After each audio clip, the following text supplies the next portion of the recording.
She was packing to leave town until the mafia boss found baby Diapers and said, "He's my son too." The buzz of the fluorescent light above the coffee machine was a high, thin whine against the silence of 2 in the morning. Isla Monroe, or Isla as she was known here, ran a damp cloth over the formica countertop of the diner, her body moving on an autopilot carved from 18 months of exhaustion. A bone-deep weariness had settled into her marrow, a constant companion that was as familiar as the smell of stale grease and burnt coffee. In the booth by the window, her son, Milo, slept. He was tucked into his car seat, his small, 18-month-old body limp in sleep, his chest rising and falling in a rhythm that was the only source of peace in her life. His breathing was the metronome of her world. Isla paused her cleaning, her gaze fixed on him. He had her eyes, she thought. But the rest of him, the stubborn set of his mouth, even in sleep, the dark curl of his hair already thick and unruly, that was all his father, a man who had no idea his son existed. She moved to the booth and sat opposite the car seat, pulling a dented red Folgers coffee can from her backpack. She pried off the plastic lid. Inside, her savings lay in a sad, crumpled pile. She began to count, smoothing the bills on the table, a few crumpled 5s, a 10, and a small mountain of quarters from her tips.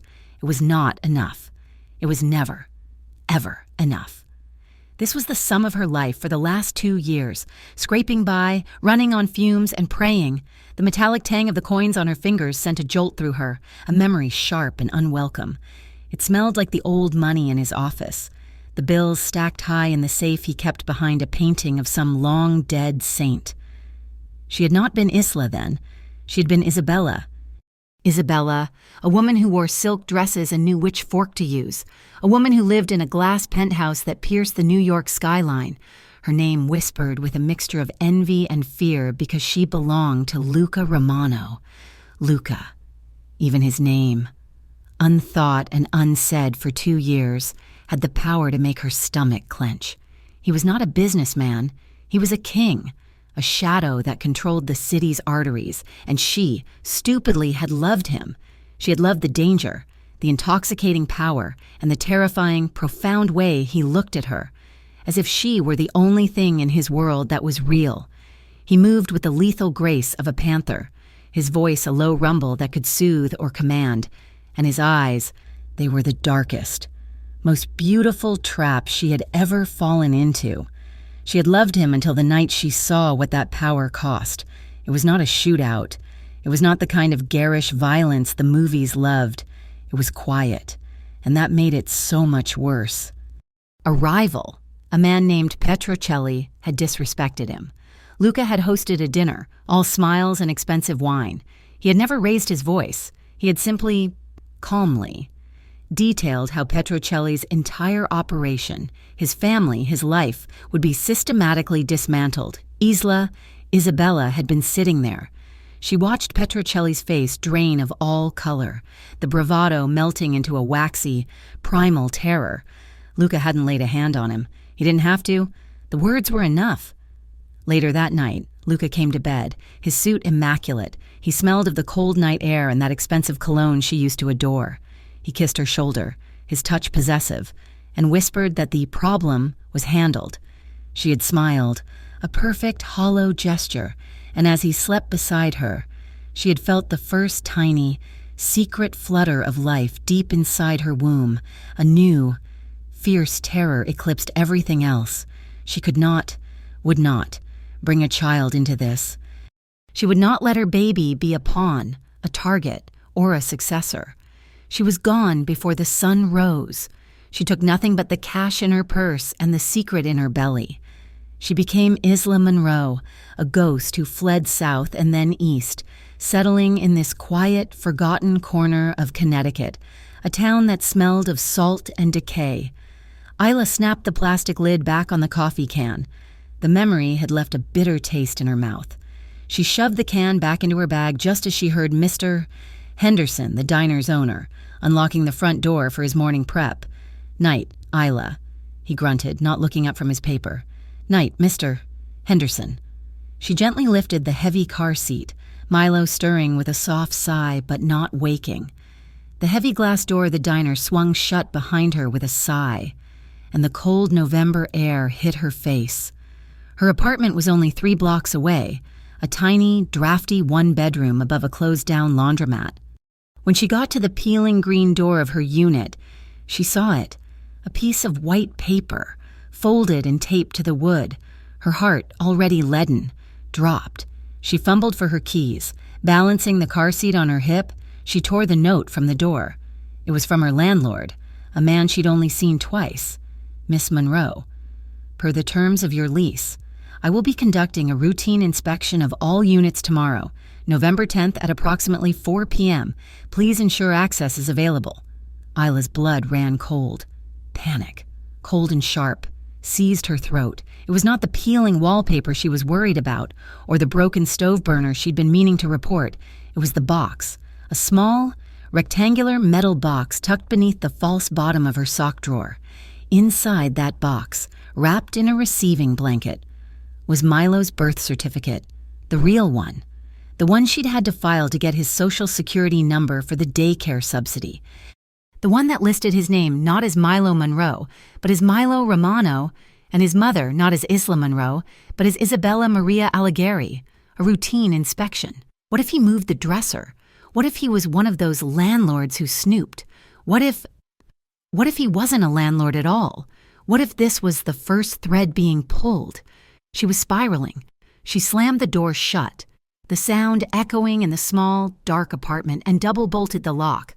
Milo, disturbed by the noise, let out a fretful cry. "Shh, baby, shh," she whispered, her hands shaking as she unbuckled him. "Mommy's here. It's okay. It's okay." But it was not okay. The next day passed in a blur of manufactured calm. She took Milo to the park. She bought groceries. She smiled at the mailman, but underneath, a frantic engine was running, the man from the diner the previous night.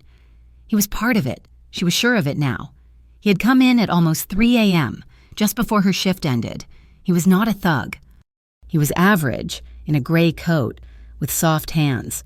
He sat at the counter, not in a booth. He ordered just coffee, black, and he watched her.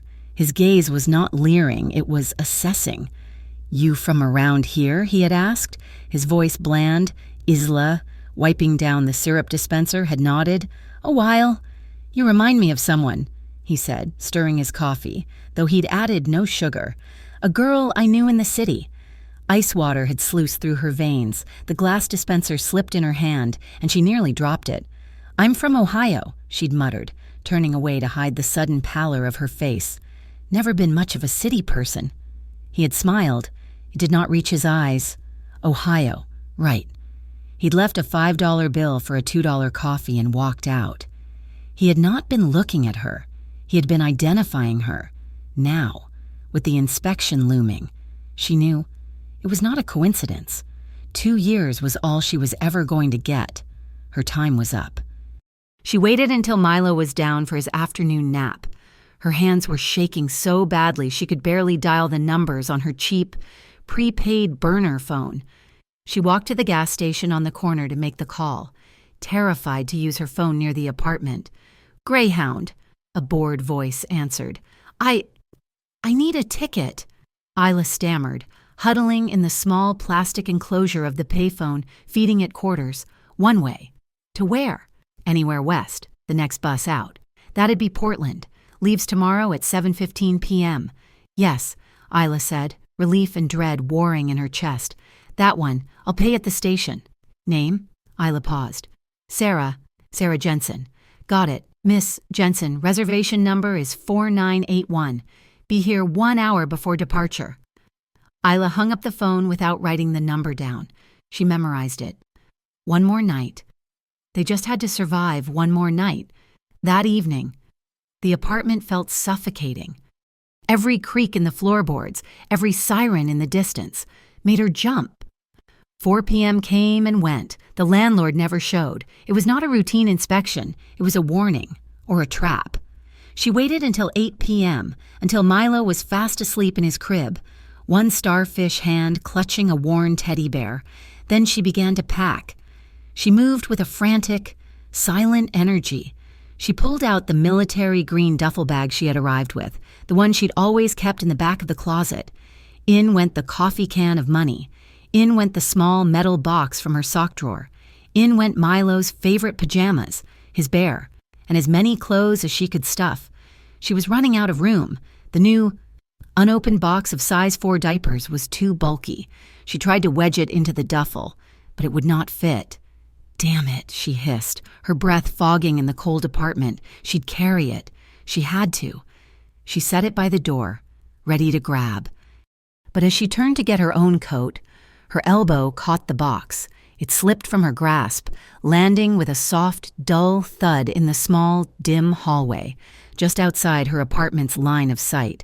She was in too much of a hurry. She was too terrified. She did not notice. She was checking the latch on the window when she heard the sound, not a knock. It was a heavy, brutal fist on the wood. Once, twice. She froze. Her heart did not stop. It hammered against her ribs. A trapped bird. "Isabella!" The name, shouted in a voice that cut through 2 years of silence, hit her like a physical blow. It was him. The lock on her flimsy door splintered. The wood groaned. The door flew open, crashing against the wall, and the entire world stopped. Luca Romano filled the doorway. He was larger than she remembered, a mountain of dark gray wool and simmering rage. His $5,000 coat was damp with rain, and the scent of him hit her first. That same impossible, intoxicating mix of expensive cologne, rain, and danger.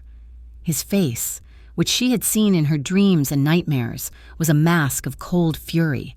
His dark eyes swept the tiny, pathetic apartment, taking in the peeling paint, the second-hand furniture. 2 years, he said. His voice was a gravel road, low and dangerous. 2 years. You ran. He took a step inside, his expensive leather shoes silent on her linoleum floor. His eyes were burning into her, looking for... what? Another man. A sign of the life she'd built without him. "Luca, please," she whispered, backing away. "Please," he scoffed. Advancing. "You disappear. You vanish. I thought you were dead. I turned this whole goddamn country upside down." His boot hit something soft. He looked down. There, in the dim hallway light, was the box of diapers. His tirade stopped. The word he was about to say died on his lips. He stared at the colorful box, the cartoon animals smiling up at him, and at that exact, terrible moment, a small, sleepy whimper came from the baby monitor on the kitchen counter. Luca's head snapped toward the sound. The fury on his face did not just fade, it evaporated. It was stripped away, replaced by a profound, shattering stillness, a confusion so deep it looked like pain. He stared at the small, grainy, black and white image on the monitor screen, Milo, stirring in his crib, turning his head. Luca looked from the monitor to the box of diapers, and then, slowly, back to her. The math was happening behind his eyes, the timeline. 2 years she'd been gone, 18 months. "No," he whispered. It was a denial, a plea. He stalked past her, his gaze locked on the monitor. He saw the high chair tucked in the corner. He saw the small blue sneakers by the doormat. He saw the brightly colored plastic toys in a basket.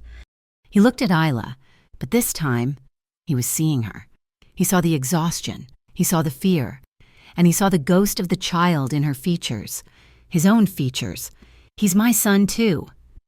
It was not a question. It was a statement of fact that cracked the world in two. Isla felt the air leave her lungs, the duffel bag at her feet, the bus ticket, the running. It was all for nothing. The past had found her. The freeze lasted only a second. Then, survival, rage, and a mother's terror surged through her. "Get out!" she screamed, her voice cracking. She grabbed the edge of the heavy door and tried to slam it, throwing all her 2 years of running and surviving strength into the motion. His hand shot out, catching the wood with a flat, hard sound that echoed in the tiny apartment. He had not even braced himself. His boot was in the jam. The door would not budge. "Get out, Luca!" she shrieked, pushing against the unmovable object he had become. He looked at her. The fury was gone. The shock was still there, but it was being replaced by something she had never, ever seen on his face. Desperation. Isla, he said, and his voice was rough, broken. Please. It was a plea. The most powerful, dangerous man in New York was pleading. Just explain. He pushed the door open, slowly, not with the force he had used to break in, but with a heavy, pained inevitability that she had no strength left to fight. He stepped into her home. He stepped back into her life, and the door clicked shut behind him. The silence in the apartment was a heavy, suffocating blanket, broken only by the sound of Luca's breathing. He stood in the center of her tiny living room, a giant in a dollhouse, his presence sucking all the air out of the space. His gaze was fixed on the bedroom door, where the soft whimpers were now escalating into a full, terrified cry. Explain, Luca said again, but the rage was gone, replaced by a hollow, thunderstruck demand. Isla finally moved. She pushed past him, a frantic, desperate energy propelling her. You do not get to come in here. You do not get to demand anything. She burst into the bedroom. Milo was standing in his crib, his small face red and streaked with tears, his arms reaching out for her. The sight of her son, terrified by the very man she had run to protect him from, shattered the last of her composure. "Oh, baby," she sobbed, scooping him into her arms. The solid, warm weight of him was her only anchor. She buried her face in his soft hair, which smelled of baby soap and sleep. He clung to her, his small fists grabbing her shirt. When she turned, Luca was in the doorway. He had not moved, but the sight of them, mother and child, a perfect, broken picture, seemed to wound him. "Isla," he said, his voice raw. "Who is he?" "He's my son," she spat, her voice thick with tears and a fury she had not known she possessed. "He is my son, and you have no right." "No right?" The accusation in his voice was a low growl. "You lied to me. You ran from me. You stole this from me." "Stole?" she shrieked, her voice rising with hysteria. "I protected him. I did what I had to do to keep him safe." "Safe? You call this safe?" His gaze swept the room again, this time with a new, agonizing light. He saw the peeling paint in the nursery, the second-hand crib, the threadbare rug. "This is what you left me for. This poverty, this fear." "This is peace," she cried, shifting Milo to her other hip as the baby, startled by her scream, began to sob again. "This is a life where he does not have to watch men bleed on our doorstep. It is a life where his name does not make him a target before he can even walk." The accusation landed. Luca flinched, a small, almost imperceptible movement, but she saw it. She had aimed for the one place he was vulnerable, and she had hit the mark. "You think I would have let that happen?" he whispered, the disbelief warring with a new, dawning horror. "You?" She laughed, a broken, bitter sound. "You, Luca, the man who ends arguments with bodies? The man who has rivals handled before his wine is finished? That is the only world you know. That is not who I am anymore," he said, the words torn from his throat. "I do not believe you." "It has been 2 years," he pleaded, taking a step toward her. She recoiled, pulling Milo tighter. 2 years. Isabella, when you vanished, when I thought you were dead." He choked on the word. "It changed things. It changed me. The violence, the front line. I stepped back. I have been trying to go legit. For months. Real estate, shipping, things you cannot wrap a body in." He looked so earnest, his dark eyes filled with a desperate, unfamiliar vulnerability. The man she knew commanded. He did not beg. This stranger wearing Luca's face was almost more terrifying than the monster she remembered, Milo, overwhelmed by the shouting and the raw, scraping tension, let out a wail that seemed to pierce the very air. He arched his back, inconsolable. "Shh, shh, baby, it is okay. Mama's got you." Isla tried, rocking him, but her own body was a live wire of adrenaline, and the baby felt it. He only cried harder. "He's scared," Luca said, his voice soft. "He's scared because a strange man is yelling in his house. He is scared because you are scared." Luca held out his hands. They were empty, palms up, a gesture of surrender. "Let me—" "No." The word was a reflex. "Isla, please, he's crying. Let me just—" "Milo," in a fit of sobs, looked over Isla's shoulder.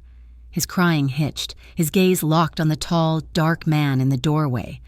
And Luca, in that moment, did something that undid her. He did not smile a predator's smile. He did not command. His face softened, the hard planes of his jaw relaxing, and he looked at the child with a look of such profound, agonizing wonder that it stole Isla's breath. "Hey," Luca whispered, his voice a low, soothing rumble, pitched only for the child. "It is a lot of noise, huh? It is okay." Milo's cries quieted to a sniffle. He stared, his dark eyes, a perfect mirror of the man's, wide with curiosity. "Let me," Luca said again, his eyes on Isla. She was so tired, her arms ached, her heart ached, against every instinct, against every warning bell that was screaming in her head. She found herself slowly, agonizingly, turning and handing her son to his father. Luca took him. His movements were not practiced, but they were not clumsy. He took the boy's weight with a natural, solid strength, one hand supporting his bottom, the other spreading wide across his small back. Milo, instead of screaming, settled against the unfamiliar chest.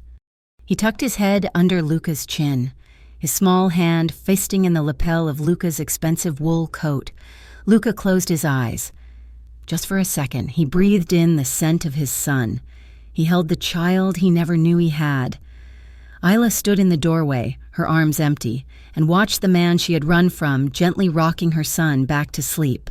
He moved with a slow, instinctive rhythm, murmuring something in Italian, a soft old lullaby she thought she had forgotten. The sight broke her, not in a storm of tears, but in a quiet, fatal crack. The man who had orchestrated the ruin of his enemies was the same man who could cradle their child as if he had been born to do it. After a few minutes, Milo was a limp, trusting weight in his arms. Luca looked at Isla over the boy's head. "His crib," he whispered. She nodded, numb, and led the way. Luca bent, his large, scarred hands infinitely gentle as he laid Milo back down. He tucked the small blanket around him, his fingers lingering on the boy's dark curls. He stood there for a long time, just watching him breathe. "He has my mother's hair," Luca said, his voice thick. Isla said nothing. She backed out of the room, pulling the door until it was almost closed. The silence of the apartment descended again, but now it was different. It was heavy, loaded. She walked into the tiny kitchen, her legs shaking. She leaned against the counter, her knuckles white. She had no plan. Her escape was a packed duffel bag in the other room, a useless, childish fantasy. She heard him enter the kitchen behind her. She did not turn. For a full minute, there was only the sound of the refrigerator's hum. Then, her body betrayed her. Her hand, moving on its own, a ghost of 1,000 nights past, reached for the kettle. She filled it with water and set it on the one working burner. She opened the cupboard, her hand finding the tin of chamomile tea. The tea he used to drink when he could not sleep. She was 2 years gone, and her hand still remembered how to care for him. She set a mug on the counter with a soft click. She did not look at him. You still drink this," she said.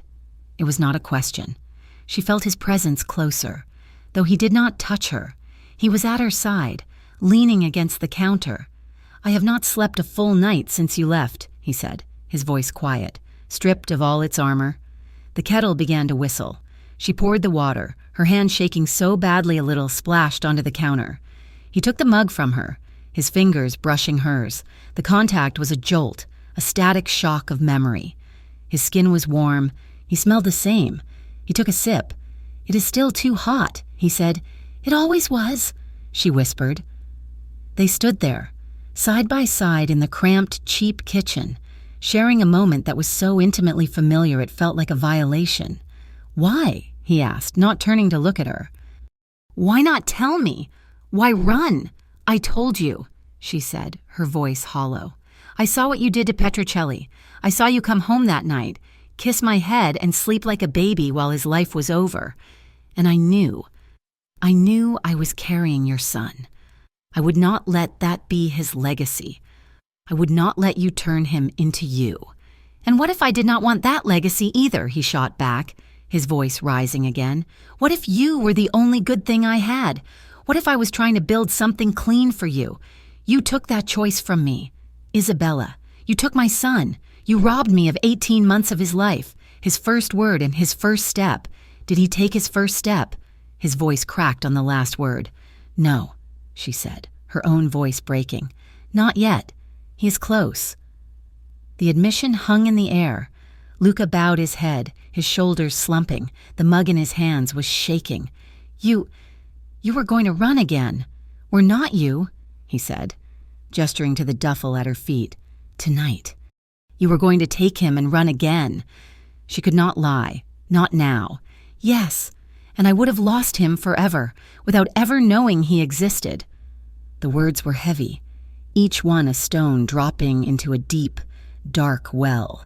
He looked at her, and the pain in his eyes was so naked, so raw, that she had to look away. I need to be his father. Ela. No, you cannot.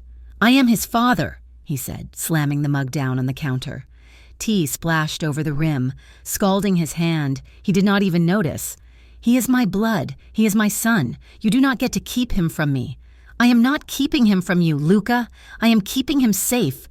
Then let me keep you both safe. Safe, she laughed. That is the one thing you will never be. Give me 1 week, he said, his voice suddenly calm, intense. 1 week, that is all I ask. 1 week for what? For you to charm him? For you to charm me? And then what? You take him back to New York? No, 1 week. Here, I will sleep on that. That thing you call a couch. You can watch me. Supervise. Whatever you want. But let me be near him. Let me show him. Let me show you that I am not the man you ran from. Isla stared at him. It was a mad, impossible request, but she looked at the duffel bag, and she looked at the front door he had splintered. She knew she could not run. He would find her. He would always find her. Her only power now was in negotiation. Supervised, she said, her voice a thin, reedy thing. You do not take him anywhere. You do not buy him anything. You are just a visitor. He nodded, the relief on his face so profound it made him look younger. A visitor, for 1 week. He did not know that, hundreds of miles away, in a room paneled in dark wood. His world was already changing. A man named Victor Callis, an arms dealer with a long memory and a deep grudge against the Romano family, was looking at a grainy photograph. It was of Luca, standing in the rain, staring at the front door of a rundown apartment in East Haven. He found her, Victor said, a slow, reptilian smile spreading across his face. After all this time, and... What is this? His associate passed him another file, this one from a local snoop, a credit card receipt for diapers, a daycare registration form. Well, Luca Romano, he has a weakness. See that it is exploited. That night, the apartment was a strange, tense battlefield. Luca did, in fact, take the couch. Isla gave him one of Milo's blankets and a pillow, and the sight of this formidable man folding his 6'3" frame onto her lumpy, floral print sofa was surreal. Isla lay in her own bed, the empty crib just a few feet away. But she could not sleep. Her body was strung tight. She was listening to the sounds of a man she had once loved more than life itself breathing in her living room. She turned on her side, her fingers tracing the thin, white line on her shoulder. A scar. It was small, a ghost of a memory. It was from their first night. So long ago, a champagne cork, a playful fight, a broken glass. He had been so horrified, so gentle. As he'd cleaned the small cut, he had kissed it, his lips soft, and promised to always protect her. She had believed him then. In the living room. Luca was not sleeping either. He was staring at the ceiling, at the water stains he could barely see in the dark. He was a man drowning in a life he had not known existed an hour ago. After an hour of listening to her restless turning, he got up. He moved silently, his steps light for such a big man. He went to the kitchen. On the front of her refrigerator, held by cartoon animal magnets, were photographs, him, his son, Milo in a bathtub, covered in bubbles. Milo asleep on her chest, Milo smeared with birthday cake, a small one candle stuck in the frosting. He reached out a shaking hand and touched the photo. He felt an overwhelming, crushing weight of grief, of lost time, of a joy so profound it was painful. His son's first birthday. He had missed it. He sat at the tiny kitchen table, the baby photos looking down at him, and he was completely, utterly, and finally overwhelmed. The morning light was gray and thin when Isla woke. She had finally fallen into a heavy, dreamless sleep around 4 a.m. The first thing she heard was not Milo. It was a sound from the kitchen, a low, male voice. She shot out of bed, her heart hammering. She ran to Milo's room. The crib was empty. No, no, no, she breathed, panic clawing at her throat. She ran into the living room. Luca was in the kitchen, and he was at the stove, the one he had probably fixed, and he was making pancakes. Milo was sitting in his high chair, his face smeared with maple syrup, banging a plastic spoon on the tray. "Bap!" Milo shouted, pointing the spoon at Luca. "Bap!" "That is right, Bambino," Luca said, turning from the stove with a small, perfectly round pancake on a spatula. Pancakes! He had not seen her. He was in his shirt sleeves, his hair was a mess, and he was smiling at his son. A real, unguarded smile that lit his face and made him look like the man she had first fallen in love with. Isla leaned against the doorframe, her legs weak. Milo, catching sight of her, beamed. "Mama," he shouted, waving the sticky spoon. "Hi, baby," she said, her voice rough. Luca turned. The smile vanished, replaced by a cautious, guarded look. "He was up at 6, he said, as if to defend himself. "He was hungry." "I see." Milo, having had his fill of pancakes, looked from his mother to the man and back. He pointed the spoon at Luca. "Dada," he said, clear as a bell. "Dada." The spoon clattered from Luca's hand. He stared at the child. Isla felt the blood drain from her face. It was just a sound, a collection of a baby's first syllables. It meant nothing. But Milo smiled, proud of his new word. He pointed again, this time at Luca's chest. "Dada." Isla watched Luca's face. He looked like he had been shot, and her own heart, which she had guarded so fiercely for 2 years, simply broke in two. She did not know what to feel. She did not know whether to cry for the life she had lost or the one that was, impossibly, forcing its way back in. The silence after Milo's "Dada" was a held breath, a fragile glass moment that shattered when Isla finally let out a shaky sigh. He says that for everything," she lied, her face pale. "It is just a sound." Luca did not look away from his son. "No," he said, his voice thick. "It is not." The first day of their truce was a war of cold, quiet observation. Isla watched him like a hawk, her body tensed for any sign of the man she'd fled. But he was not that man. He was someone else, a frustratingly competent and quiet stranger. He did not ask. He simply did. On the second morning, he was in the kitchen before she was, examining the broken burner on her stove. He had his sleeves rolled up, revealing the strong, corded muscles of his forearms, the skin marked by a few old, white scars. He had a toolbox she had not even known was in the apartment. "What are you doing?" she asked, her voice sharp with suspicion. "Fixing the stove," he said, not looking up, as if it were the most normal thing in the world. He had a small screw held between his teeth. "You cannot cook for him properly on a hot plate and one burner." She resented the implication. She resented the casual way he took apart the appliance, his hands steady and sure. She resented, most of all, that he had it fixed in 20 minutes. It hissed to life with a clean, blue flame. That afternoon, he went out.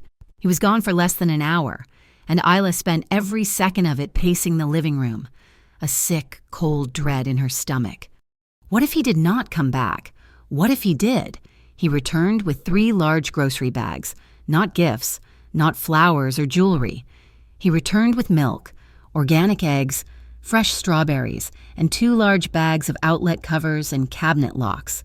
"Your cabinets are a mess," he said, brushing past her, the smell of the cold air clinging to his coat. "The bleach is under the sink. He could kill himself." I was going to move it." He's 18 months old. Isla, going to is not good enough. He did not yell.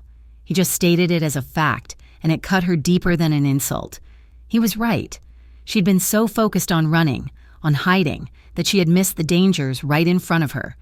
He spent the next hour on his hands and knees, in his $1,000 trousers, methodically baby-proofing her kitchen. He was a man of absolute, infuriating capability. He saw a problem, and he eliminated it. He was providing. He was protecting. And he was doing it all without her permission. It was a silent, bloodless takeover of her life, and it was utterly, terrifyingly disarming. That night, after Milo was asleep, the apartment felt impossibly small. The two of them moved in the cramped space, orbiting each other in a tense silence. The floor was littered with Milo's toys, plastic blocks, a worn teddy bear, a few picture books. Isla knelt, her knees cracking, and began to gather them into the plastic basket. She was so tired, her bones felt like they were dissolving. She heard Lucas sigh, and then he was on the floor too, helping. It was a strange domestic pantomime, the king of New York's underworld and his runaway mistress, cleaning a cheap apartment floor. She reached for the teddy bear at the same time he did. His hand, large and calloused, covered hers. His skin was so warm. It was not a grasp, just a touch, but it was electric. Her breath hitched. She looked up. His eyes met hers in the dim light of the living room lamp. The shadows carved his face, making him look both older and more like the man she remembered. He was not looking at her with anger. He was looking at her with a hunger that was so deep, so profound. It felt like a physical weight. It was the way he used to look at her, in the penthouse, before the world had gone dark. She could not breathe. She could not move. Her fingers, trapped beneath his, were tingling. She pulled her hand back as if she had been burned, but she was not fast enough. The second of hesitation, the small, involuntary lean toward him, had been unmistakable. Luca did not press. He did not smile. He simply closed his hand around the bear, his jaw tight, and placed it in the basket. He stood up, his body a rigid line of control. "I will take the floor," he said, his voice rough. "The couch is too short." Later, she lay awake, staring at the ceiling. She could hear him from the living room, not snoring, just breathing. The sound of his presence was a constant, low-frequency hum that vibrated through her entire body. She finally got up, pulling her thin robe around her. She needed water. He was not on the floor. He was standing at the window, a dark silhouette against the yellow streetlights. "You should not be in here," she whispered, stopping in the doorway. "The truce. You said—" "I have not slept," he said, turning. His face was in shadow. I look at him, Isla, and He shook his head. "Why did you not tell me? Why did you think I would be a monster to my own son? You were a monster to everyone," she said, her voice shaking. "I loved you, and I watched you break a man. Luca, not his body, his soul. I watched you do it, and then I watched you order dessert." He was silent for a long time. Then he moved, and she flinched, but he only sat on the edge of the lumpy armchair. "I never stopped looking for you," he whispered. I covered my tracks." "You did," he agreed, a dry, humorless sound in his throat. "After a year, my men, my family, they told me to stop. They said you were gone, dead, that a rival had probably gotten to you to hurt me." Isla's stomach clenched. "They held a memorial mass for Isabella Alighieri," he continued, his voice hollow. "Your picture was there, all in black. My mother cried. Oh, God, Luca. I was the only one who did not go. I sat in my office. I drank a bottle of scotch because I knew you were not dead. You were too smart, too strong. You could not be. I did not know what I was looking for. Until my investigator called. He said he found a woman in East Haven, a woman who matched a description and who paid for everything in cash." He stood and walked toward her, slowly, not threateningly. He was just a man, his face etched with exhaustion and 2 years of unresolved grief. "I came here to find the woman who ran," he said, stopping an arm's length away. "And I found—" A mother. I found my son. He was so close. She could smell the soap on his skin, the faint, lingering scent of the chamomile tea she had made him. The magnetic pull that had defined their relationship was still there, a living, breathing thing. He lifted a hand, his fingers tracing the line of her jaw, his touch feather light. "Isabella," he breathed, and he leaned in. She was so tired, she was so cold. His lips were an inch from hers. She could feel the warmth of his breath. She saw her own exhaustion reflected in his eyes. She wanted, just for 1 second, to not be strong, to not be the protector. She leaned in, and a memory, sharp as a razor, cut through the fog. Petrocelli's face, waxy and terrified, the sound of her own door splintering. She recoiled, hard, sucking in a breath and scrambling back until her spine hit the wall. "I cannot," she gasped, her hands flying to her mouth. Do not. The hunger in Luca's eyes died, replaced by a deep, aching pain. He looked at her, truly looked at the terror he had inspired. He clenched his fists at his sides, his knuckles white. He did not push, he did not argue. He simply nodded, a sharp, defeated gesture. He walked to the couch, grabbed the thin blanket she had given him, and walked back to her. She was still pressed against the wall, shaking. He did not touch her. He just draped the blanket over her shoulders. "You are cold," he said, his voice rough. "Go to bed, Isla." He turned and walked away, leaving her to grapple with the impossible, terrifying kindness of his restraint. The next morning, the fragile peace was shattered. "He needs air," Luca stated, looking at the gray, overcast sky. "He's been cooped up in here for 3 days. It is not healthy. I take him to the playground," Isla said, defensive. "Then we will go." The playground was a sad, windswept patch of gravel and old metal equipment. A few other mothers were there, huddled in their coats, watching their children. Isla let Milo down, and he made a wobbly, delighted dash for the swings, his dada pancakes from the morning giving him a burst of energy. Isla sat on a cold metal bench. Luca did not sit. He stood, his back to the chain-link fence, his hands in the pockets of his coat. He was not watching Milo. He was watching everything else. His head was on a constant, slow swivel, his gaze sweeping the street, the other parents, the cars driving by. He was a predator in a suburban park, and he was completely, terrifyingly out of place. "He is fine," Isla said, annoyed by his tension. "It is just a park, Luca." "There is no such thing," he murmured. Isla sighed and looked down to pull her thin gloves tighter. She was only looking down for a second, maybe 2. When she looked up, the small, bright red jacket was gone. Milo. Her blood did not run cold. It evaporated. She stood up. Milo. She scanned the park. The slide, the swings, the sandbox. He was gone. "Milo," she screamed, the sound tearing from her throat. "Milo!" The other mothers turned to look. Panic, primal and white-hot, seized her. She began to run, her boots slipping on the gravel. He was just here. Oh, God. A large, hard hand grabbed her upper arm. She wheeled around, ready to strike. "Isla, he's here. Luca." He was calm. He stepped to the side. He was holding Milo, who was clutched in his arms, a handful of gravel in his small fist. "Where? How? I just looked away," she sobbed, collapsing against him, trying to grab her son. "He went behind the slide," Luca said. His voice was not relieved. It was flat, cold. "I got him. Thank God," she breathed, burying her face in Milo's hair. "Thank you, Luca." "That is not all," he said, his voice a low, dangerous rumble. He did not let her take the boy. Instead, he turned, shielding them both with his body. "What? We are being watched." "What are you talking about? You are being paranoid." "Black sedan, across the street." His gaze was fixed. "It has been there for 20 minutes. It has no plates. They are not local. They were watching our son." Isla's breath caught. She peered around his broad shoulder. It was there. A sleek, black car. Its windows tinted so dark they looked like mirrors.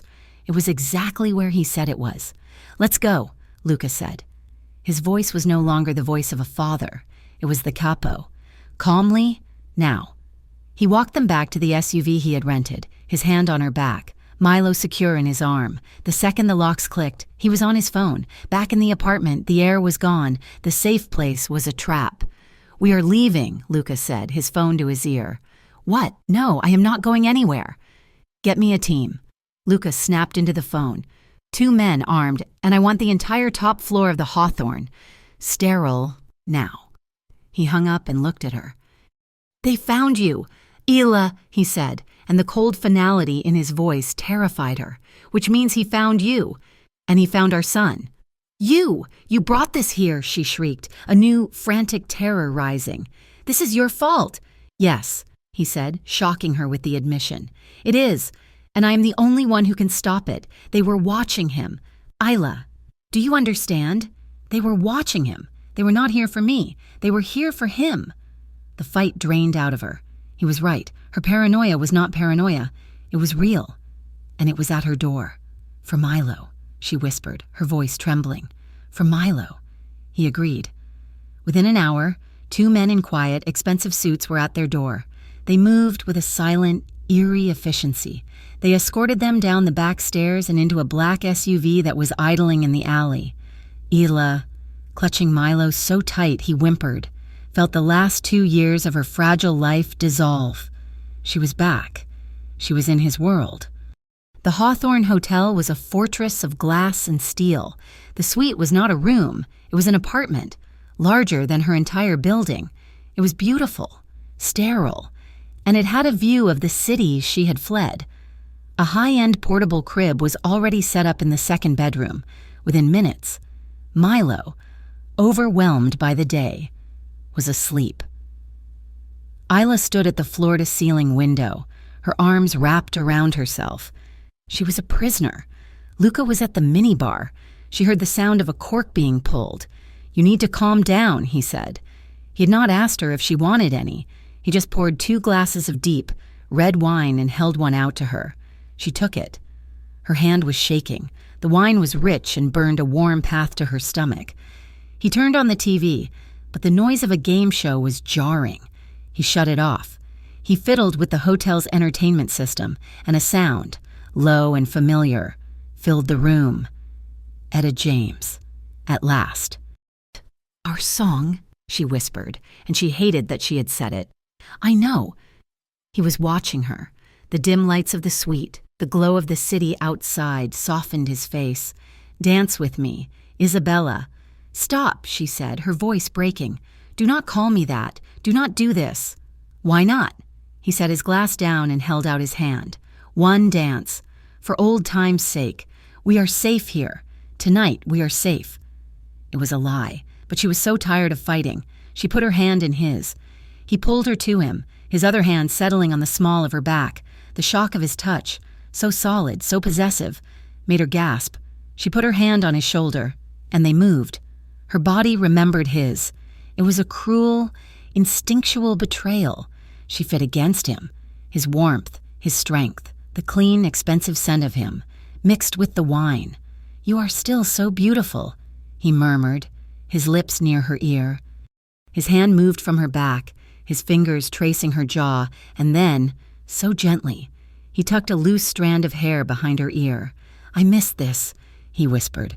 "I missed everything." She looked up at him, and the world, the threat, the last 2 years, all of it just stopped. He was not her jailer. He was not her savior. He was just Luca, and she was his. He leaned down, and this time, there was no memory of Petrocelli. There was only now. His lips brushed hers. It was slow, hesitant, a question she answered. She rose on her toes, her eyes closing, and kissed him back. The hesitation was gone. The dam broke. It was not a gentle kiss. It was 2 years of starvation, of fear, of rage, and of a desperate, bottomless need. His hand tangled in her hair, fisting, tilting her head back. His other arm wrapped around her waist, crushing her to him, lifting her slightly as he backed her against the wall.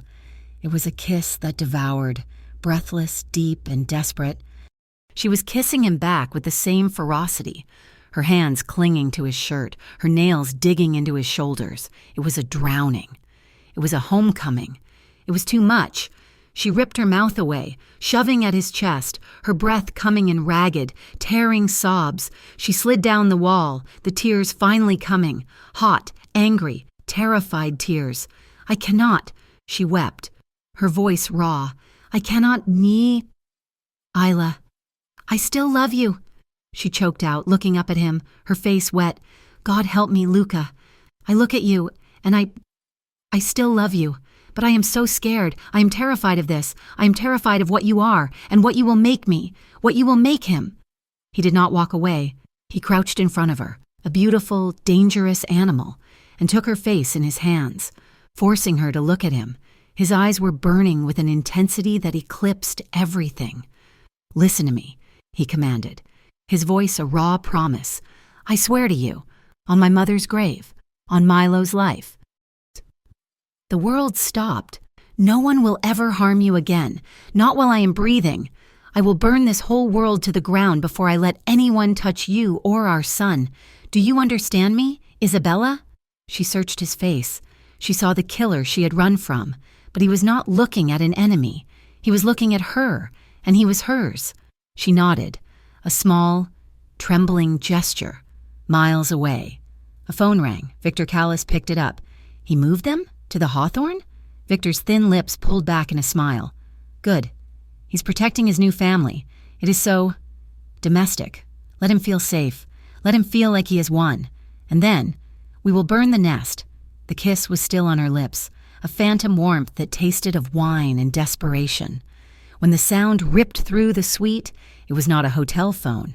It was Luca's private line.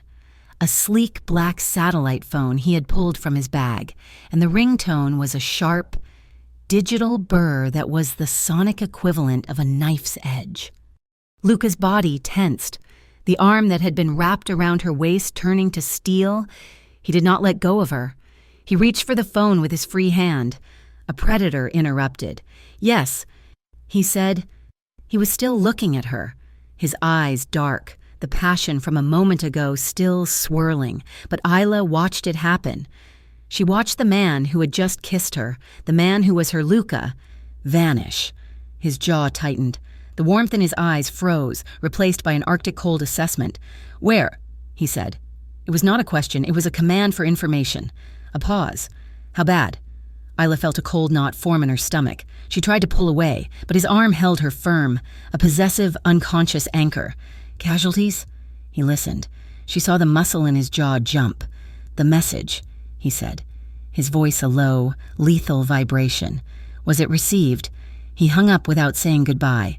"Luca," she whispered, her hands flat against the wall of his chest. What was that?" He looked down at her, but he was not seeing her. He was seeing a chessboard, a battlefield. "They just burned your apartment to the ground," he said. "What?" The word was a breathless puff of air. "Milo. But we are not there," he said, his voice flat. "That was the point. No one was hurt. It was not an attack. It was a message. Victor is telling me that he knows where you were. He knows he missed, and he knows I have you." All the air, all the warmth, all the fragile hope from their kiss evaporated. She was cold. "Everything," she whispered. A new, hollow feeling opening up inside her. Her clothes, Milo's old toys, the pictures on the fridge, the coffee can, the last 2 years of her life turned to ash. "It was just stuff." "Isabella," he said, his voice rough. "It was my life," she cried, pushing against him. This time, he let her go. "It was the life I built to keep him safe, the life you destroyed in one night." "I destroyed?" He wheeled on her, and the mask of the capo was gone, replaced by a sudden, raw fury that was pointed at only one person, himself. "I brought this to you," he snarled. "I brought this to him. I put him in danger." He picked up his other phone, the one that connected to his old world. He began to pace the suite, a caged panther. "Marco." He snapped into the receiver. He made a move. Yes, the apartment, arson. I do not care about the fire. I care about the leak. Someone in my organization gave him this address. Someone in my house. Isla shrank back, clutching her own elbows. This was the man she had fled. The controlled, precise, bone-chilling violence in his voice. He was not yelling. He was commanding. He was orchestrating. I want a name, Luca continued, his voice dropping. Tear the operation apart from the inside out. I want the rat. And when you find him, no, you do not bring him to me. You end it. Burn them out. I want the ground salted. Do you understand me? He listened, his eyes black, inhuman. I do not care about the old rules. I do not care about his territory. He came after my son. He hung up. The silence in the room more violent than his words had been. Isla was shaking. She was terrified, but as she looked at him, at this man radiating a power that could level cities, a new, dark, and complicated emotion bloomed in her chest. He was not pointing that power at her. He was not the man she had watched break Petrocelli. But he was different. The rage was the same. The lethal intent was the same, but the target was different. He was using that darkness as a shield to protect them. And a small, treacherous part of her, the part that had loved his strength, was drawn to it. She was safer in the shadow of this monster than she had ever been alone in the light. Luca, she whispered. He was not listening. He was staring across the room, at the ornate, gold-leaf mirror hanging over the minibar. He was staring at his own reflection. I promised. He breathed, his voice a rasp of self-loathing. I swore on his life, and not 12 hours later, he saw himself. The man who had just put his son in the crosshairs, the beast who had sworn to protect and had only endangered. With a roar that was torn from the deepest part of his soul, he lunged. His fist connected with the glass. The sound was a sharp explosion, a gunshot of shattering glass. The mirror dissolved into 1,000 pieces, cascading onto the carpet. And then, silence. Just the sound of Luca's ragged breathing. He stood there, his back to her, his shoulders heaving. His right hand was still clenched, his arm held rigid, trembling with the force of the impact. Isla did not scream. She did not run. She walked toward him, slowly, as if approaching a wounded wolf. She laid a hand on his back. His muscles were rock-hard, vibrating with adrenaline. "Luca," she said, her voice soft, but firm. He did not turn. "Go away, Ela. You should not see this." "I have seen this," she said. "Now show me your hand." He finally turned, his head bowed. His face was a mask of agony and rage. I am sorry." "Show me," she insisted. He unclenched his fist. It was a ruin. Blood dripped from his knuckles, a deep gash slicing across the back of his hand, glass embedded in the skin. She did not flinch. She took his wrist. "Come with me." She led him into the vast marble bathroom. The light was bright, almost sterile.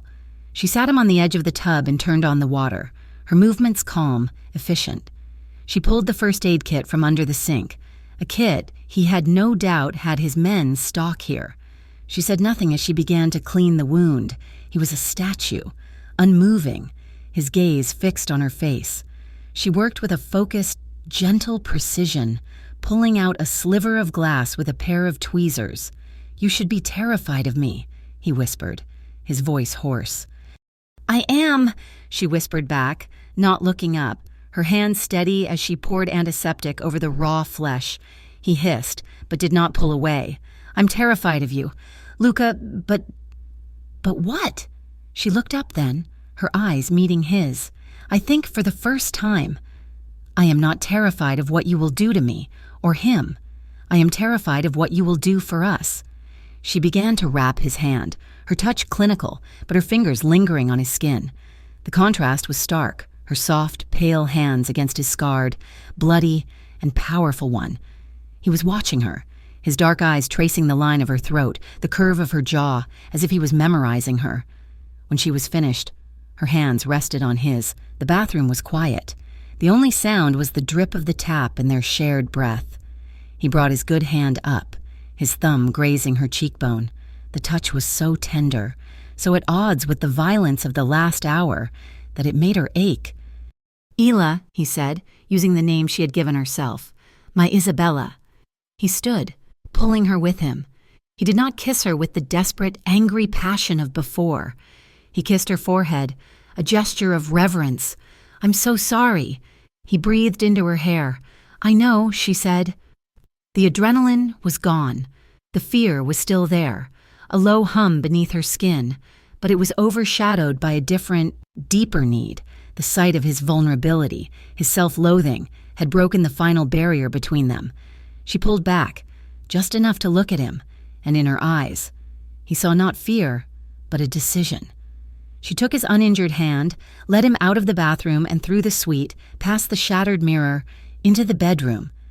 Milo was still asleep, a picture of innocence in his crib, oblivious to the storm raging around him. She closed the door to the master bedroom, shutting out the world. The room was dark, lit only by the soft glow of the city lights outside. They stood in the center, two broken pieces finally, truly alone. This time, she moved first. She put her hands on his chest, her fingers tracing the buttons of his shirt. He was still watching her, letting her lead. She undid the first button, then the second. Her hands were shaking. He stopped her, covering her hands with his. "You do not have to," he whispered. "I know," she said. She went up on her toes and kissed him. It was not a kiss of passion. It was a kiss of surrender. It was quiet and slow and deep. It was every unspoken word from the last 2 years. It was, "I missed you, and I hate you, and I am so scared, and please, do not leave me." He met her, his mouth gentle, his bandaged hand coming up to cup the back of her head, his fingers tangling in her hair. It was a kiss that tasted of salt and wine and blood. He broke the kiss to press his lips to her jaw, her throat, the soft skin of her collarbone. Each touch was a question, and her soft sigh was the answer. This was not a rushed, desperate act. It was a slow, deliberate coming together, a reclaiming. He undressed her with a reverence that made her want to weep, his rough fingers tracing her skin as if she were made of the most delicate glass. She met his touch, her own hands mapping the hard, scarred landscape of his body, rediscovering the man she had known, and learning the man he had become. When they finally came together, it was not a collision. It was a sigh, a release. It was the feeling of a drowning person finally finding air. He moved with a slow, powerful rhythm that was both a possession and a prayer, his eyes locked on hers in the dim light. He held her, his arms wrapped around her, shielding her, anchoring her, as if he could absorb all her fear into his own body. She clung to him, meeting his strength, giving him her own, until there was no line between them, just the shelter they had created. Afterward, she lay curled against his chest, her head over his heart, listening to the steady, strong beat. The tears she had held back finally came, silent and hot, soaking his skin. He held her tighter, his hand stroking her hair. "Isla, it felt like," she choked out, the admission a painful, beautiful release. "I have not felt safe in 2 years. Luca, and tonight, it just felt like coming home." He kissed the top of her head, a long, lingering press of his lips. He held her until her sobs quieted. "It is," he whispered, his voice a raw promise in the dark. "It is home, and I swear to you, Isabella, you will never have to run again." The next day, a fragile, exhausted peace had settled. Luca was on the phone, but his voice was different. He was organizing, not destroying. He was arranging transport, a new location, a permanent solution to their problem. He was playing on the floor with Milo, rolling a small ball back and forth, when the front desk called the suite. "Someone is here for you. Miss Monroe," the concierge said. "A courier, with a package that required your signature." I did not order anything," Isla said, confused. "It looks to be legal documents, ma'am." "Send him up," Lucas said, his eyes narrowing. He did not like surprises. A hotel security guard escorted a courier to their door. He handed Isla a thick 9x12-inch manila envelope, got her signature, and left.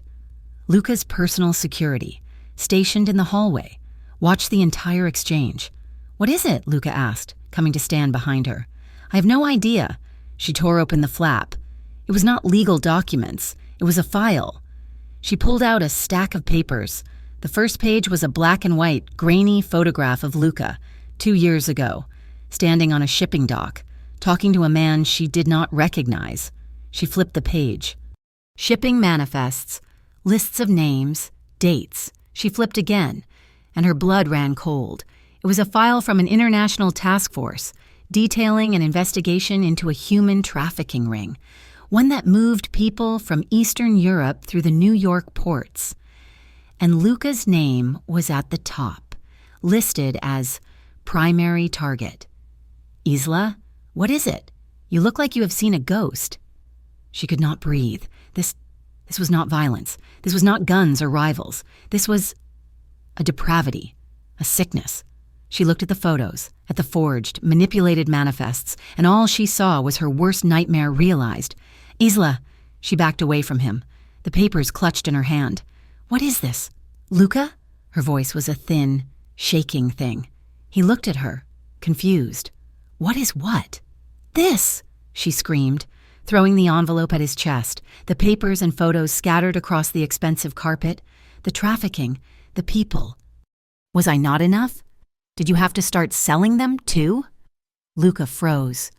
The color drained from his face. He looked down at the file, at the proof so carefully curated by Victor Callis. He saw the manifests. He saw his name. He looked back at her. His face was not angry. It was not hurt. It was dead. "You," he said, his voice a whisper. "Believe this." It was not a question. I, she stammered, pointing at the papers. "The pictures. The files. Luca, it looks real. I just swore to you," he said, his voice dangerously quiet, "on our son's life. I held you. I promised you. I know, but, he laughed, a short, hollow, and terrible sound. "You still see the monster. After everything, after last night, you still look at me and see a man who would traffic human beings. Luca, please, just explain it." "Explain what?" he shot back, his voice finally rising. "How to fight a shadow. How to prove a negative. I can fight Victor. I can fight an army." "I cannot," he said, tapping his own chest. "Fight this doubt, the thing in you that wants to believe I am this person. That is not fair. It is not." He was suddenly calm. He walked to the door, grabbing his suit jacket. He was putting on his armor.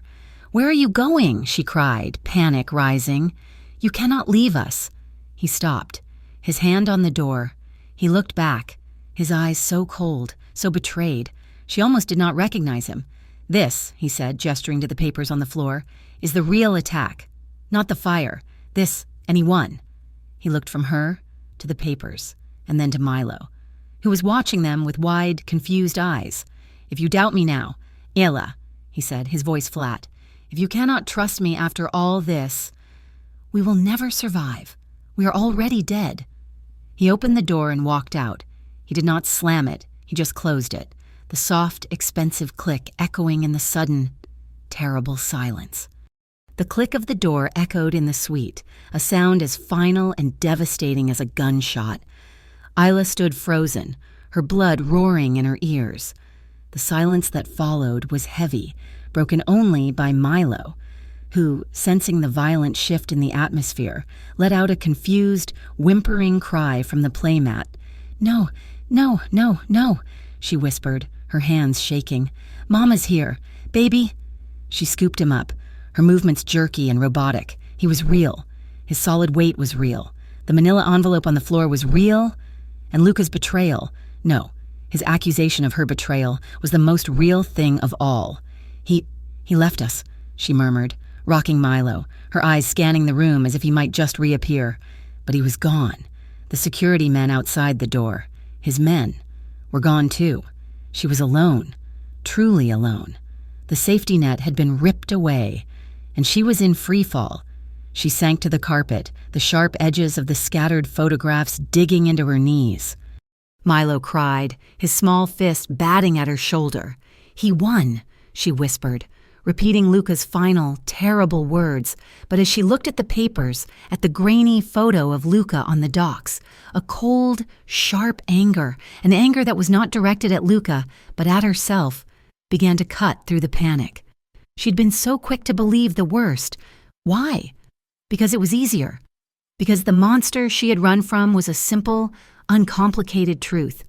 The man who had held her last night, the man who had fixed her stove and rocked her son, was complex and terrifying. He demanded trust, and she had failed. "No," she said, her voice a low growl. He did not win, not yet. She laid Milo on the bed, surrounding him with pillows, and turned back to the mess on the floor. Her mind, dulled by 2 years of exhaustion and fear, began to sharpen. She had been Isabella Alighieri once. She had lived in Luca's world. She knew how to read the shadows. She gathered the papers, her hands now steady. She spread them on the coffee table, not as an accusation, but as evidence. It was good. The manifests looked legitimate. The task force letterhead was crisp. The photos were damning, but it was too good, too clean. It was a package, gift-wrapped to incite the exact reaction she had given. Her eyes landed on a name at the bottom of one of the manifests, listed as a logistics coordinator. Anton Volkov. The name meant nothing to her. She pulled out her laptop, the one she used for her diner schedules, the one Luca had not known about. She sat on the floor, Milo now babbling to his teddy bear, and she began to dig. She was not a hacker, but she was a ghost. She knew how to find the cracks. She searched for Anton Volkov. Not on the open web, but in the forums she used to frequent. The dark corners where information was currency. Nothing. She tried a different angle. The manifests were dated. She cross-referenced the shipping numbers with legitimate Port Authority databases. The numbers did not exist. They were fakes. Good fakes, but fakes nonetheless. Her heart was hammering now, a frantic, hopeful beat. She went back to the task force file. She examined the insignia. The font, it was almost right, but the seal was a fraction of an inch too low, a forgery. She had accused him. She had thrown this trash in his face, just as he was swearing his life to her. Now, the name, Anton Volkov. If the manifests were fake, he was fake, unless he was the one who made them. She changed her search. Anton Volkov, data forgery. Anton Volkov, hacker. And there he was, a ghost, just like her. A digital phantom known in the underworld as Vector, a specialist in creating untraceable digital forgeries for the Eastern European syndicates. His name was a legend, his price, astronomical, and his known employer, for the last 5 years, Victor Callis. Isla felt the blood drain from her face. It was a trap. A brilliant, cruel trap aimed not at Luca's body, but at his heart, at her. Victor had not just set the fire, he had planted the poison, and she had drunk it down without a second thought. "Oh, God," she whispered, her hand flying to her mouth. Luca. She grabbed her phone, her fingers fumbling with the screen. She dialed his private number, the one she had memorized years ago and never thought she would use again. It rang. Once, twice, and went to voicemail. "Luca, it's me," she said, her voice a desperate, breathless rush. "Please, pick up. It was a lie. The files, they're fakes. I can prove it. It was Victor. He played me. Please, Luca, I am so sorry. Just call me. Let me know you're safe." She tried again. Straight to voicemail.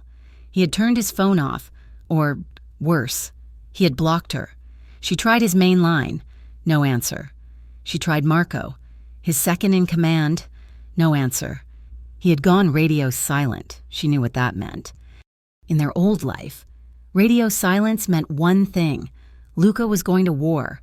He was cutting all ties, making himself a ghost, so that when he struck, it would be from the shadows, with no one to warn. "He's doing something reckless," she breathed, panic seizing her again. He thought she had betrayed him. He thought he had nothing left to lose. A man like Luca with nothing left to lose. He would not just burn the world down. He would become the inferno. That night was the longest of her life. The hotel suite, once a fortress, was now a luxurious prison. She sat on the bed, Milo finally asleep in her arms after an hour of fitful, terrified, crying. He was having nightmares. He was feeling her terror, the raw, vibrating panic that filled the room. She held him, his small, warm body a tiny, perfect anchor in the storm. She kissed his head, and as a tear dripped from her chin onto his soft hair, she made a vow. She would not run. She had spent 2 years running from Luca.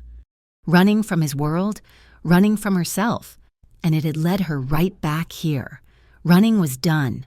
"I'm so sorry, baby," she whispered, her voice a raw thread in the dark. "Mama is so sorry, but I will not let you grow up afraid, and I will not let him go." She was not just a mother to be protected. She was a woman. She was his woman, and she would protect her family, too. The next morning, she moved.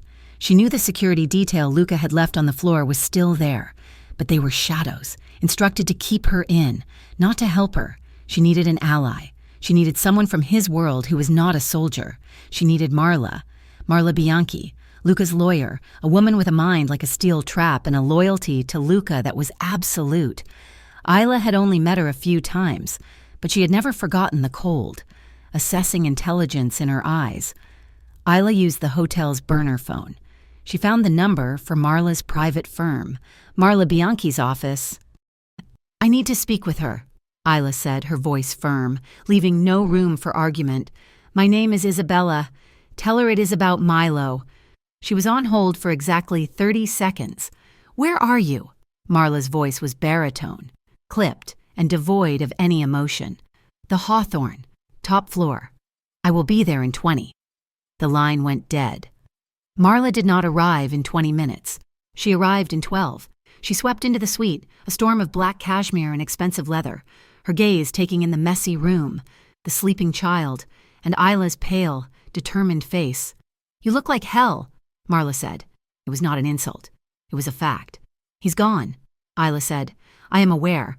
You know where he is." Marla moved to the minibar, opened a bottle of sparkling water, and poured it into a glass. "He's handling a business dispute." "Stop," Isla said, and the force in her own voice surprised her. "Stop talking to me like I'm a civilian. I am the mother of his son. I am the woman he walked out on yesterday, and I am the reason he is going to get himself killed. Now, you will tell me what is happening." Marla took a slow sip of water. She assessed Isla again, a new, faint flicker of respect in her eyes. "He did not just walk out," Marla said. "He activated a protocol. He's pretending to go rogue. What does that mean?" "It means he is feeding Victor what he wants. He is making himself look isolated. He is making it look like your disagreement broke him. He has been leaking to Victor's men that he is unstable, that he is alone, and that he wants to make a deal. He is setting a trap." "A deal?" "He has offered to trade his entire shipping operation in exchange for Victor backing off. For you—" Isla's knees went weak. She gripped the back of a chair. He is giving up his empire." "He's pretending to," Marla corrected, her voice sharp. "He's luring Victor into a meeting, a public exchange, to get him on our soil, on his turf. He plans to end it. Tonight." "At the warehouse," Isla whispered, the pieces clicking into place. The manifests, the shipping. It was all a lie, but Luca was using the lie. "Yes," Marla said, her eyes narrowing. "How did you—" "It does not matter. He's walking into a trap. It is his trap, Isabella." "And what if it is not?" Isla cried, the vision of the forged files burning in her mind. "Victor is not stupid. He played me. He's playing him. Luca is walking in there, fueled by rage and betrayal. He's not thinking clearly. He's thinking with his fists. Luca always thinks clearly when it comes to violence," Marla said. A cold, simple statement. "Not this time. He's walking in there to die. I have to stop him. I have to warn him. I have to be there." "Absolutely not." Marla's voice was final. "You are the one thing that could compromise the entire operation. Your job is to stay here and protect that child." "My job," Isla said, walking to the bedroom and pulling on her shoes, "is to protect my family. And he," she said, pointing a shaking finger at Marla, "is my family. He's walking in there, believing I hate him, believing I think he is a monster. I will not let him die with that as his last thought. They will kill you on sight. Then they will kill me. But I am not running. She found a piece of hotel stationery and a pen. She scribbled a note. When I am gone, Isla said, her voice hard. You call the police. You call the real feds. You give them an anonymous tip, a rival gang war, an arms deal. Whatever you have to say, you flood that place with sirens. Do you understand me? Marla stared at her, a slow, dawning comprehension on her face. This was not the broken woman she had expected. He will be a sitting duck, Marla said. He is already a sitting duck, Isla retorted. I am just giving him a way to fly. Now give me your car keys. Marla's lips thinned. This is insane. This is Tuesday, Isla said, her voice a cold echo of the world she had re-entered. The keys, Marla, or I will take them from you. Marla, for the first time, looked genuinely surprised. She reached into her briefcase and tossed a small, heavy key fob onto the table. God help you, Marla said. God help him, Isla replied. She looked at Milo, sleeping peacefully, and her heart broke. She kissed his forehead. Mama will be right back, she whispered. She tucked the note for Luca, a note with only 3 words, I trust you, into her pocket. She walked out of the suite, her head held high, and drove Marla's black Mercedes into the night, toward the industrial wasteland of the docks. The warehouse was a mountain of black, corrugated steel, isolated and dark. She parked the car a block away and moved in the shadows, her heart a trip hammer in her chest. She found a side door, rusted and unlocked. She slipped inside. The warehouse was vast, a cathedral of shadows and stacked cargo. In the center, under a single buzzing halogen lamp, was a circle of men, and in the center of them, on his knees, was Luca, and he was not supposed to be on his knees. This was not the plan. You were always arrogant, Luca. A voice with a thick Eastern European accent echoed through the space. Victor Callis. He stepped out of the shadows, thin, smiling and holding a gun. You came alone. Luca spat, his voice rough. He was not wearing a coat. His hands were bound behind his back. I came prepared. Victor gloated.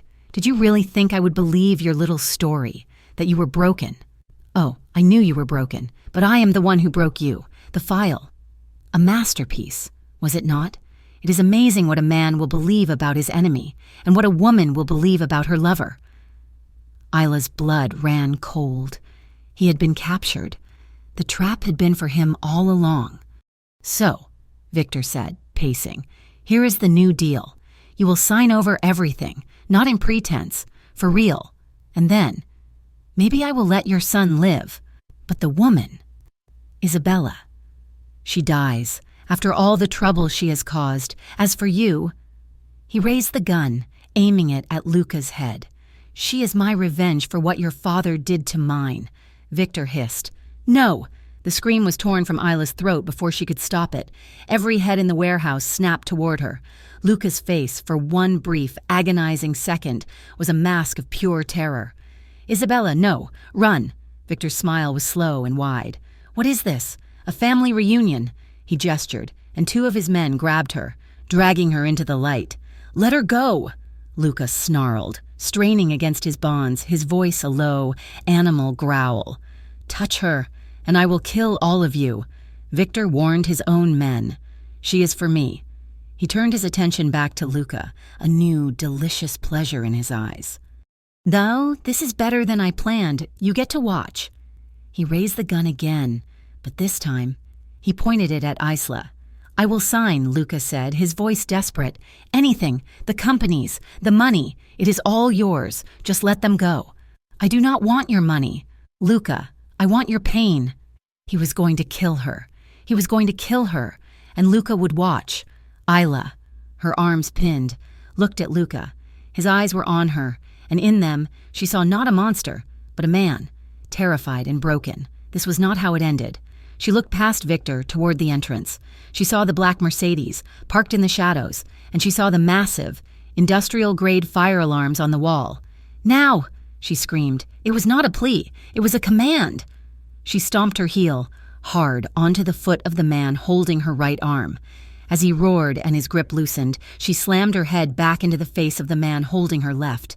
She was free for 1 second. It was all she needed. "Luca!" She screamed and threw the only thing she had, Marla's car keys. She threw them high, toward the shadows. Victor, confused, turned. What? That was when the sound of a 2-ton, German-engineered engine roared to life. But it was not Marla's car. Isla's distraction was not for him. It was for the other car, a black SUV. One Isla had not seen. Its headlights off, had been waiting. It came crashing, not through the door, but through the wall of corrugated steel. A tidal wave of shrieking metal and shattered glass. Pandemonium.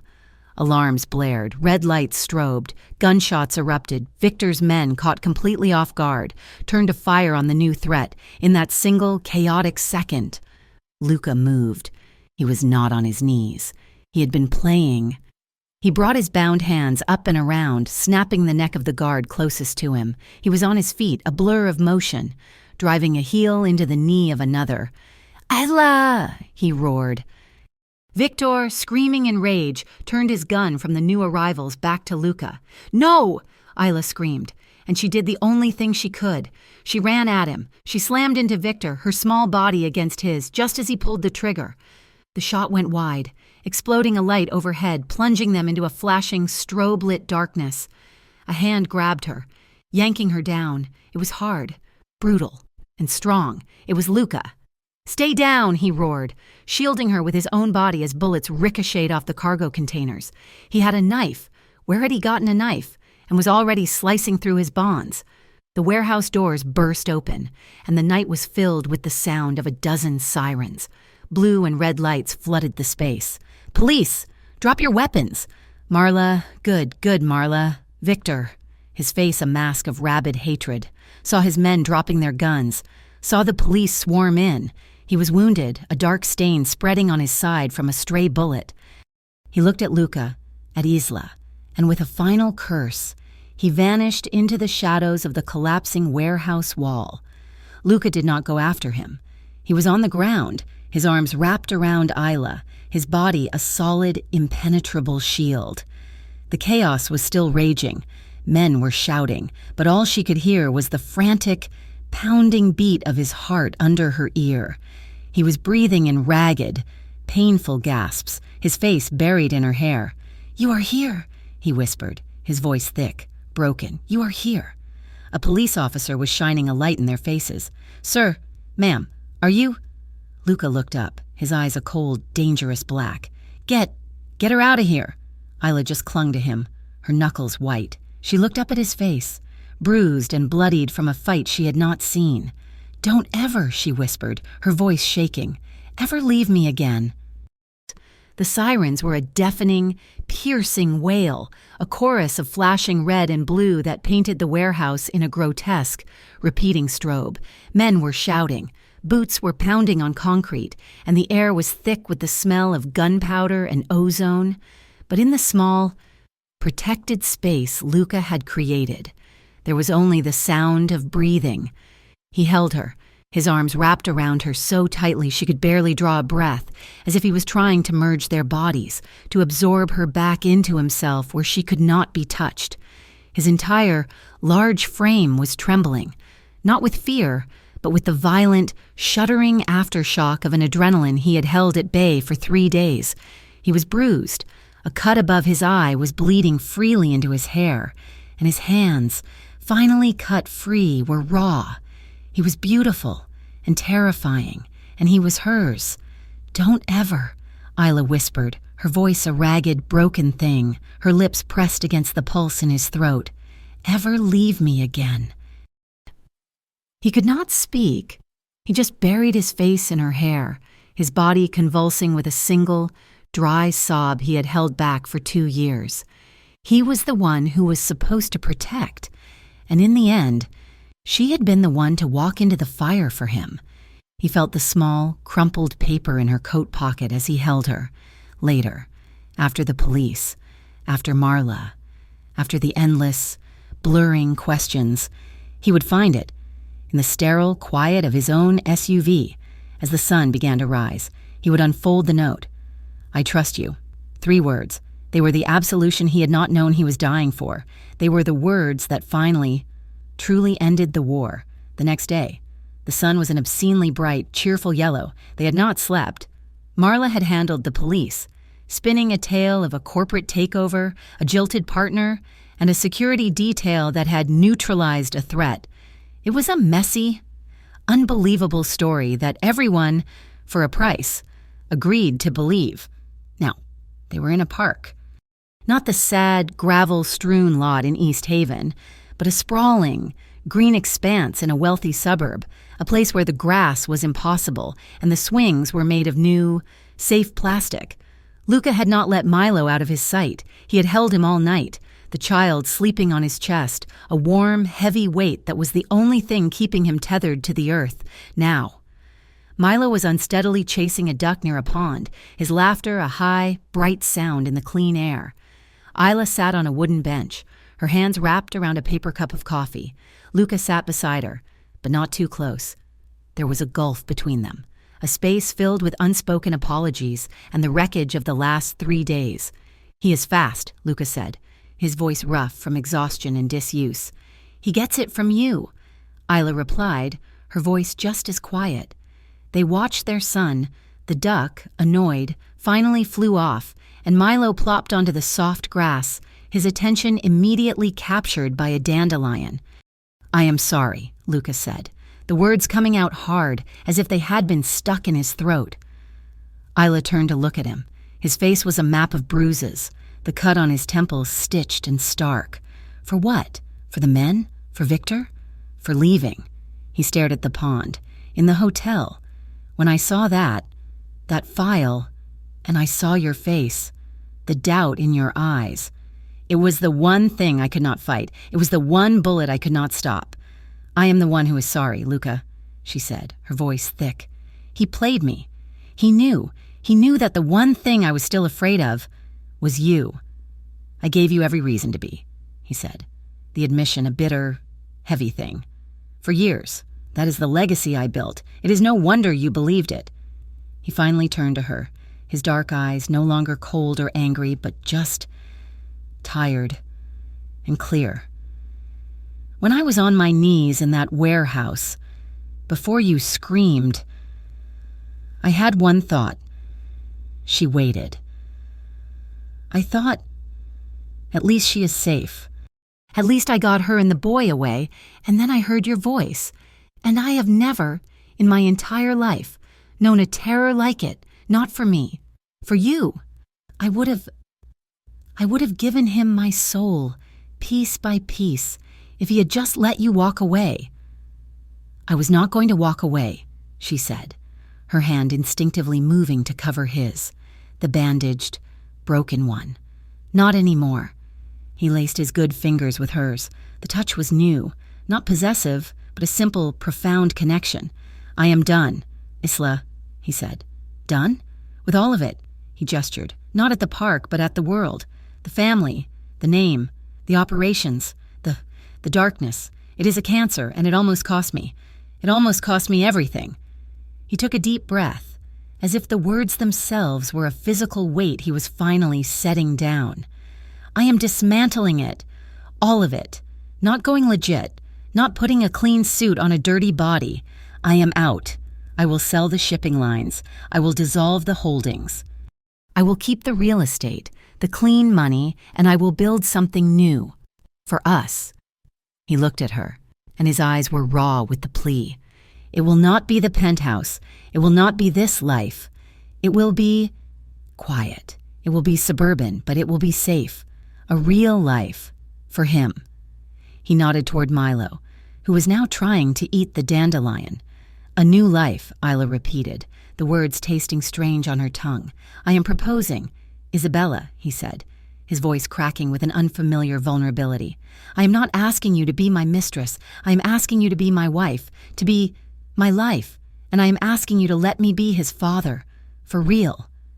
The tears that had been threatening all morning finally slipped, hot and quiet, down her cheeks. "Luca, you do not have to answer," he said, a frantic, quick reassurance. Just think about it. Just do not run." She did not answer. Not then. She needed to breathe. She needed to bury the ghost of Isla Monroe. 2 days later, she took Marla's car. She did not tell Luca where she was going. She just drove. She drove back to East Haven, back to the small, peeling green door above the laundromat. It was not a building anymore. It was a skeleton. The fire department had cordoned it off, the yellow tape flapping in the wind. The smell of wet ash and burnt memories hung in the air. She stood across the street, on the sidewalk where she had once been Isla, and she looked at the ruins of the life she had tried to build. It was all gone. Everything she had bought secondhand, every wall she had painted, every piece of her fragile safety net. Ash. A part of her should have been devastated, but she just felt empty. And then she felt free. She had been running to this, a life of shadows, of scraping by, of constant, low-grade fear, and in one night it was erased. She stepped over the yellow tape. She did not know why. She just needed to touch it. She walked through the charred, open doorway, up the stairs that groaned under her weight. Her apartment was open to the sky. The roof was gone. The walls were black. She walked into what had been Milo's room. The crib was a twisted, melted pile of plastic and metal. And there, in the corner, half buried in soot and plaster, was a small, blue sneaker, his first walking shoe. She bent down, her fingers closing around the half-charred, rubber-soled shoe. It was so small. It was the one thing she had bought new. She held it to her chest, and the tears came. Not for the apartment, not for the things she had lost, but for the fear. For the 2 years of running. She had been trying to protect this shoe, this thing, and she had almost lost the boy. She had almost lost the man. She closed her eyes. She was done. She was so done running. When she got back to the hotel, Luca was in the hallway. He saw her face. He saw the single charred shoe in her hand, and he did not say a word. He just opened his arms. She walked into them, and for the first time, it was not a surrender. It was a choice. "Yes," she whispered, her face buried in his shirt. "Yes," he breathed, his arms crushing her. "Yes, I will marry you. Yes, it will be a new life. Yes." The move happened in a blur. Weeks later, they were in a house. It was not a palace. It was a beautiful, sprawling but unassuming stone and glass house in a gated community 2 states away. It was a place with good schools, old trees, and absolutely no memory. It was bought clean, under his new, legitimate real estate company. There were no shadows, just sunlight. One morning, Isla woke to the feeling of that sunlight on her skin. She was naked, tangled in soft, high-thread count sheets, and the bed was warm. Luca was beside her, propped up on one elbow, just watching her. "You are staring," she murmured, her voice thick with sleep. "I am," he said, his voice a low rumble. He traced the scar on her shoulder, the one he had given her, the one she had run with. "I'm making up for lost time." He leaned down and kissed her. It was not the desperate, starving kiss of the hotel. It was not the passionate, reunion kiss of the warehouse. It was a lazy, slow, and certain kiss. It was the kiss of a husband. It tasted of coffee and sunlight and forever. She smiled against his lips, her hands moving over the familiar, strong planes of his chest. This was peace. This was the home she had been running toward all along, without ever knowing it. It was not a place. It was him. A few days later, Marla arrived, not in her city armor, but in a simple, linen dress. She brought a large, leather-bound portfolio. The last of it, she said. Sliding the papers across the new kitchen island, Luca signed the last page. "Dissolving the Romano family business forever." "And this," Marla said, sliding a second, smaller folder over, "for the boy." Isla watched as Luca's hand, no longer bandaged, but forever scarred, picked up the pen. He signed the guardianship papers, the adoption forms, the legal documents that would make Milo, in the eyes of the entire world, legally and irrevocably, Milo Romano, his son. "There is one more thing," Marla said, pulling a folded newspaper from her briefcase. The headline was small, On page 4, unidentified body found in river. Isla's breath caught. The dental records matched Victor Callis, Marla said, her voice neutral. The preliminary report suggests suicide. Isla looked at Luca. He did not look at the paper. He did not smile. He did not react. He just picked up his coffee cup and stared out the window at the backyard, where Milo was stacking blocks on the grass. The old world was over. The last shadow had been erased. That evening, the house was quiet. The sun was setting, filling the large, open living room with a warm, golden light. Isla was on one side of the room, curled on the sofa, reading a book. Luca was on the other, sitting in an armchair, reviewing blueprints for a new, legitimate, and very boring office complex. And in the middle, on the soft plush rug, was Milo. He was holding onto the edge of the coffee table. He looked at his mother, then he looked at his father. He had a look of profound, one-year-old determination on his face. He let go. He wobbled. Luca's blueprints fell to the floor. Isla's book snapped shut. Neither of them breathed. Milo took a step, and then another. He was walking, a clumsy, lurching, beautiful, perfect gait. He was walking, right down the middle of the room, his arms held out for balance. He was not walking to his mother. He was not walking to his father. He was just walking, secure in the knowledge that they were both there, his two anchors, holding the boundaries of his safe. New world. He took 3 more steps, and then, with a giggle, he plopped onto the rug. Luca was on his feet, his heart so full he thought it might burst.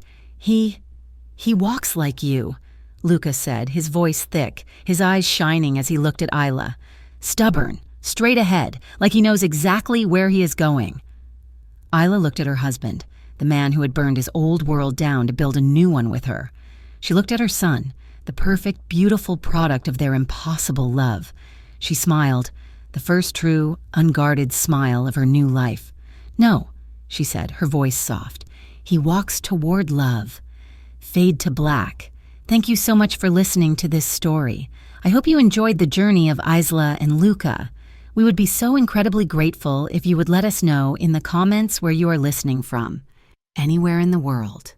It means so much to us. Please, if you love this story, consider subscribing to Mafia Romance Stories for more tales of darkness, loyalty, and redemption. And of course, share your thoughts in English about this story. We read every single one. Thank you again, and be well.